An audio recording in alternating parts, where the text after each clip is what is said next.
अच्छा, हम सबने अपनी जिंदगी में कभी ना कभी जल्दबाजी में कोई फैसला तो लिया ही होगा, है ना? पर जरा सोचिए, क्या हो अगर एक छोटा सा गलत अनुमान किसी पर बहुत भारी पड़ जाए? तो आज की ये कहानी बिल्कुल इसी बारे में है कि सच तक पहुंचने के लिए सबूत कितने ज्यादा जरूरी होते हैं। चलिए मिलकर इस रहस्य को सुलझाते हैं। तो मिलिए कहानी के दो अहम किरदारों से। ये है जुड़वा भाई प्रियम और प्रीतेश। प्रियम जो कह सकते हैं कि हर चीज पर तुरंत अपनी राय बना लेता है, और वहीं दूसरी तरफ है प्रीतेश जो कुछ भी कहने से पहले हर पहलू को अच्छे से परखना पसंद करता है।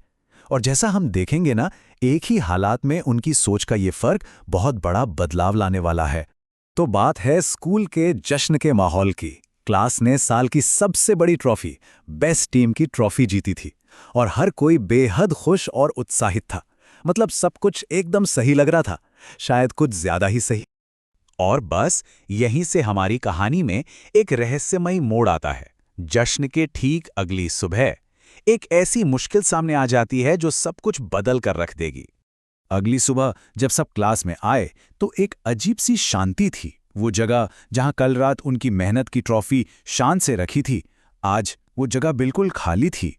यही वो सवाल था जो उस वक्त हर किसी के दिमाग में घूम रहा था।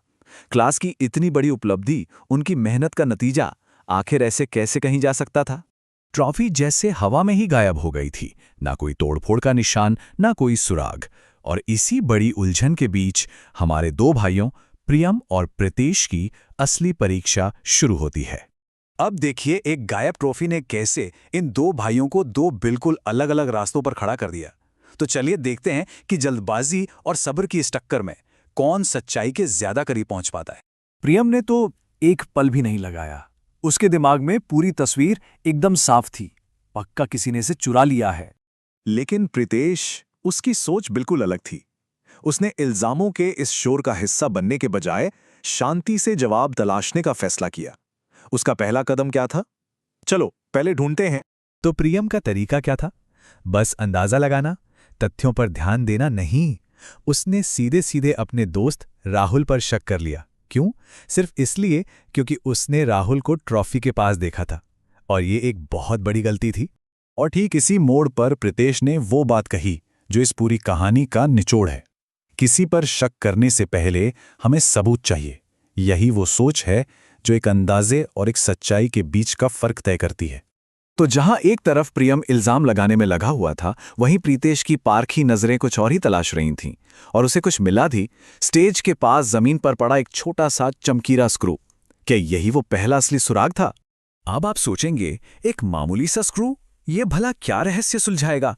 पर जैसा कि हम जानते हैं, कभी कभी सबसे बड़े राज सबसे छोटी चीजों में ही छिपे होते हैं।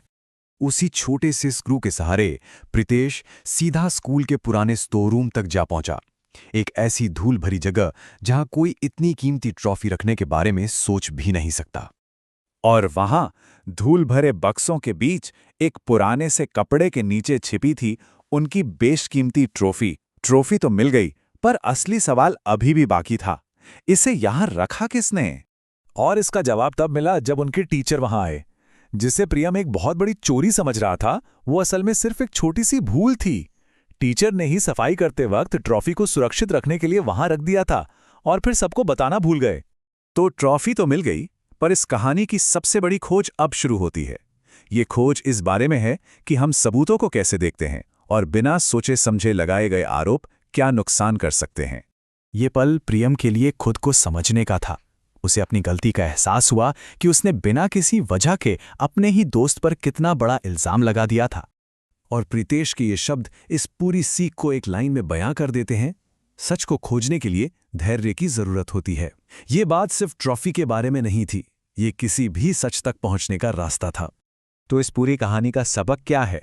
ये इन 3 आसान कदमों में छिपा है। किसी भी मुश्किल हालात में अगर हम शांत रहें, सबूत तलाशें, तो ही हम असल सच्चाई तक पहुंच सकते हैं।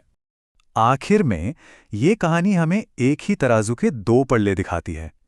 एक पल्ले पर है जल्दबाजी में लगाया गया आरोप, और दूसरे पर हैं सब्र से खोजे गए सबूत। और समझदारी इसी में है कि फैसला हमेशा सबूतों वाले पल्ले को भारी रखने के बाद ही लिया जाए। और ये सवाल सिर्फ इस कहानी के लिए नहीं है, ये हम सबके लिए है। अगली बार जब भी हम किसी नतीजे पर पहुंचने वाले हों, तो क्या हम प्रियम की तरह जल्दबाजी करेंगे या प्रीतेश की तरह रुककर सबूत खोजेंगे? क्योंकि हमारा एक छोटा सा चुनाव किसी और की पूरी कहानी को बदल सकता है।